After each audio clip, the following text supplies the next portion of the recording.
आगे का ट्रिविया देखते हैं। अब हम ट्रिविया लाए हैं थोड़ा मैप से संबंधित, ठीक है। जैसे देखिए, आपको सबको पता ही होगा दिल्ली जो है भारत की राजधानी है। तो सवाल ये आता है, जैसे दिल्ली हो गया, ठीक है। दिल्ली कहाँ होगा, कहीं अपना इधर नॉर्थ में है, मान लीजिए नई दिल्ली है। अक्षांश रेखा देशांतर रेखा पढ़े होगे, ठीक है। अक्षांश रेखा क्या हो गया, ओरिजेंटल लाइन जो है पास होता है उसको अक्षांश बोलते हैं। देशांतर रेखा क्या होगा, वर्टिकली पास करेगा। तो मान लीजिए हम दिल्ली से पास करता हुआ वर्टिकल लाइन लेते हैं, ठीक है। सवाल ये बनता है, हम सुनते तो अक्सर ही हैं कि नई दिल्ली जो है नॉर्थ इंडिया में है। सवाल ये है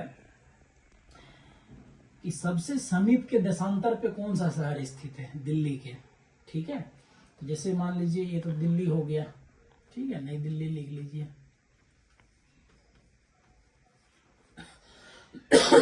इसके देशांतर पर सबसे समीप कौन सा शहर है, 4 शहर का नाम ले लेते हैं, ठीक है। एक पुणे ले लीजिए, एक हैदराबाद ले लीजिए, एक चेन्नई ले लीजिए, एक बेंगलोर ले लीजिए। देखिए होता क्या है ना, हम लोग जब भी कभी मैप देखते हैं, हम अक्षांश देशांतर रेखा हमें पता होता है, नई दिल्ली भी पता है, पर क्या है ना, हमारा इस तरफ रुचि कहें या दिमाग क्या नहीं जाता है कि एक बार देखते हैं कि इसके देशांतर पर कौन सा शहर आता है, क्या कोई शहर बिल्कुल इसी देशांतर पे आ रहा है या बिल्कुल सटा हुआ है कोई, इस तरह की हम ऑब्जर्वेशन नहीं कर पाते हैं। तो इसी में एग्जाम सब में क्या है, सवाल आ जाते हैं, ठीक है। ये सवाल जैसे देखिए यूपीएससी में आया हुआ है, तो नई दिल्ली की जो देशांतर रेखा पे है सबसे समीप कौन सा शहर है।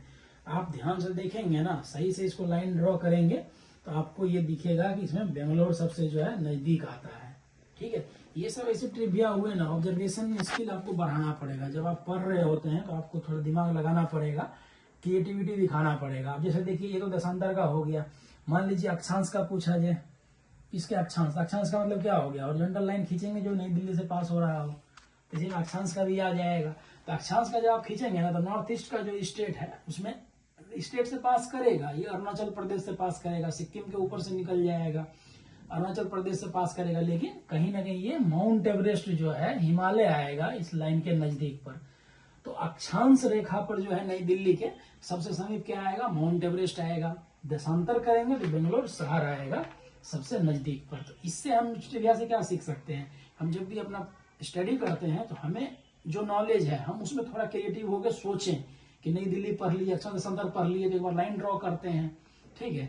इसी में देखिए एक चीज और आता है, आपको ये पता होगा कि जो कर्क रेखा है, कर्क रेखा क्या होता है, 22.5-23.5 डिग्री से पास होता है।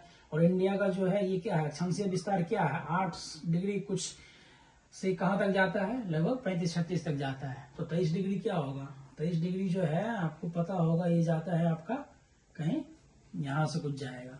तो जो ये कर्क रेखा हुआ, ठीक है, इसका और जो मेरिडियन एक ये होता है मानक रेखा वाला जो होता है लाइन, वो किस राज्य में एक दूसरे को क्रॉस करता है। तो मानक रेखा कितना है, ये है 85 डिग्री, उत्तर प्रदेश के मिर्जापुर होके गुजरता है। लेकिन जब ये दोनों देखेंगे कहाँ कट रहा है, तो ये आपको मिलेगा छत्तीसगढ़ में।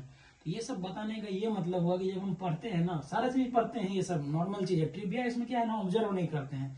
तो ये वीडियो का मेन पर्पस यही था कि जब हम पढ़ें तो हम उसको अप्लाई करें अलग अलग एंगल से सोच के, ये एग्जाम में काम आते हैं, ठीक है। आगे का ट्रिविया हम